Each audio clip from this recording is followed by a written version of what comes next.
This is my audience for Christine Archer's speech 2. You speak first. I'm Terrell. Hi, Caliente.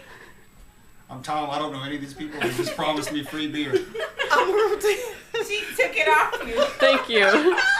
Happy Easter, everyone. Thank you for coming out today. Today I would actually like to show you how to make chicken parmesan.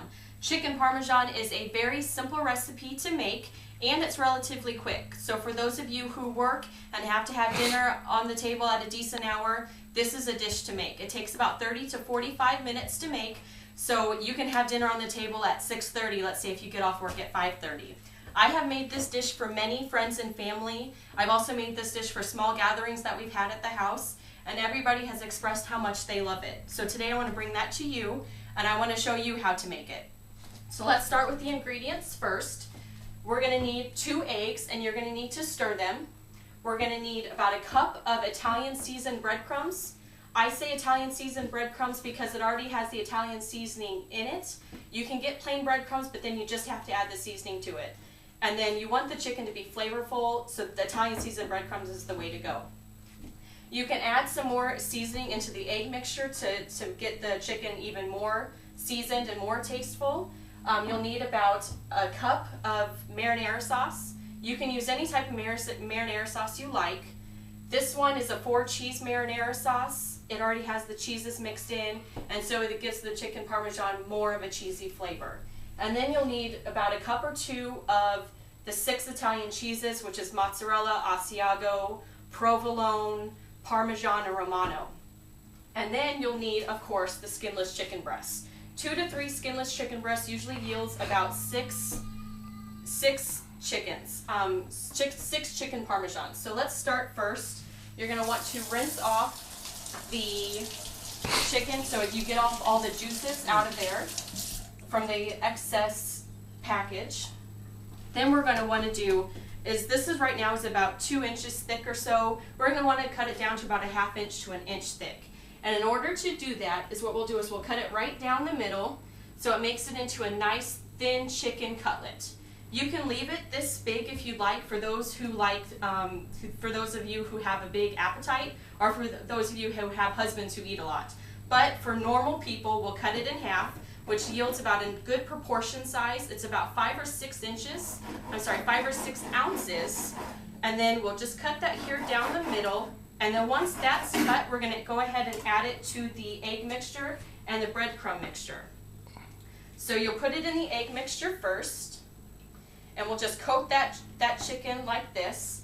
Then we'll go ahead and add it into the Italian mixture, the breadcrumbs. And we'll give it a nice coating so that it cooks really good in the oven and in the fryer. Then what we're going to do is we're going to put it back into the egg mixture like this, coat it again, because we're going to do a double coating. And so we're going to put it back into the breadcrumb mixture so that it gives it a double coating and it's really, really crispy in the oven. The next thing what we'll do is we'll go ahead and put it in the oil that we've started heating up. You'll heat it up on medium heat. That way it's already ready to go by the time this chicken's done. And then we'll go ahead and do the same with the second chicken. And this is actually something that you can do if you have young kids or teenagers. They can help you in the kitchen. I have a 2-year-old and he loves to cook with me. He actually went ahead and stirred the egg mixture and actually measured out the breadcrumb mixture already before, so I can start preparing for this. So he loves to cook, so this is something that you can do. You can bond over it, and you can teach him how to cook at the same time. Many kids don't know how to cook, so this is something that they can do and they can learn relatively quick, and he's 2. So once we're done with this, we're going to go ahead and add it to the oil. You can use any type of oil that you want, vegetable oil, canola oil, or peanut oil. I use peanut oil. I found that has been the best oil to fry in. I've also used vegetable oil and canola oil, and everything has been good, but peanut oil has been the best so far. So what we'll do is we'll add it to the oil, and what you want to do is you want to cook the chicken on both sides for about 3 minutes. And then once that's cooked, then what you're going to want to do is you'll turn it after it's been 3 minutes on there.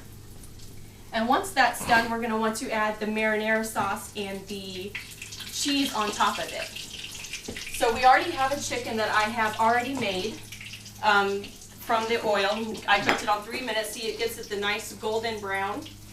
So we'll add a marinara sauce onto that. You'll just add a thin layer of marinara sauce to give it that nice coating and that nice flavor. And then you'll add the cheeses. You can put a lot of cheese, a little cheese. I use a lot of cheese. My family and I we're a cheese family. So we use a lot of cheese. So I use probably about two or three scoops with that. So what we're gonna wanna do then is gonna add it to, I put foil on this. You can add it to any pan. You don't have to have foil on it. I just figure that it keeps my pan clean. So then we'll just wanna transfer it over into the pan, and then we're gonna wanna bake it. We're gonna wanna bake it for about 5 to 10 minutes, just so it gets the marinara sauce heated up and melts the cheeses, and we make sure that we cook the chicken thoroughly, because nobody wants to eat pink chicken. So we'll go ahead and add that there. And then I've already started baking one to show you the finished product. I've already started baking one, so I show you the finished product. And this is the finished product of chicken parmesan. It has the nice coating of cheese, the marinara sauce, and it tastes delicious. I hope you have enjoyed watching me cook chicken parmesan. And by the way, this is also something you can do for really good Italian meals. You can add fettuccine alfredo, lasagna, or spaghetti. You can pair it with any of that. Add a really nice red wine, and you have a really nice Italian meal to go with. So I hope you have enjoyed watching me and learning how to cook chicken parmesan. Hopefully you go home and cook it with your family, and hopefully they love it. If you want to email me or call me, let me know how they liked it, so that I know that I gave you good directions. So hopefully you like it and your family loves it. Thank you for coming out, and let's enjoy our Easter. Thank you. Good job.